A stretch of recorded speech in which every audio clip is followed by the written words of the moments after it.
A few weeks ago, I claimed the longest ever train ride in Fortnite. However, it was quickly pointed out to me that LoserFruit had actually won a match on the train. I'm not sure how far she traveled, but winning the match is obviously the pinnacle of train riding performance. I was curious how she managed to survive so long in the storm, and upon reviewing the footage from her epic ride, I saw that friendly stream snipers were assisting her and her team by dropping them healing items. So while her train ride was insane, she was in squads and she had help. The record for longest solo ride is definitely still wide open, so I decided to make another attempt to see how far and how long I could ride the train. I landed directly on the train and immediately started a stopwatch. One thing I've noticed when attempting distance challenges is that match statistics only tell you to the nearest kilometer how far you've traveled during the match. A timer will give me a more detailed idea of how long I spend on the train. I knew my best bet was to lay low, but I couldn't resist popping some shots at random players running near the tracks. Predictably, my shooting attracted a sweat that I promptly eliminated.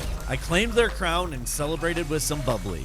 I could also celebrate that the storm wasn't going to touch me through my entire first lap on the train. I was already halfway around the route as I pulled into Riviera Station, which is one of the two stations that refresh the hackable chest on the train.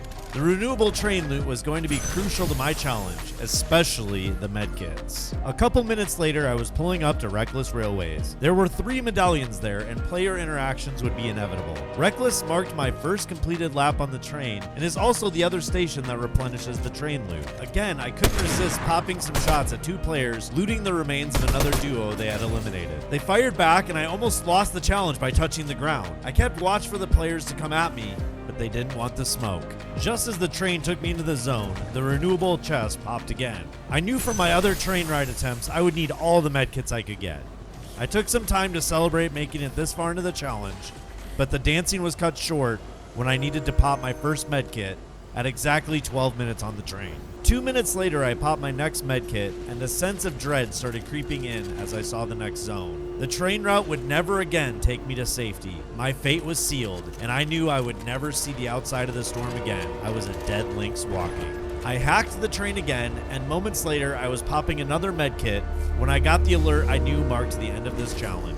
Storm sickness was about to set in. There was nothing else I could do at this point except spam all the medkits I had left as fast as I could. The storm was a 5-tick, and with the storm sickness multiplier, I couldn't heal fast enough. I placed 3rd in the match and spent 18 minutes and 12 seconds on the train. This is the longest solo ride I've seen documented, and I challenge anyone to beat this time, placement, and record distance of 11 kilometers. Subscribe.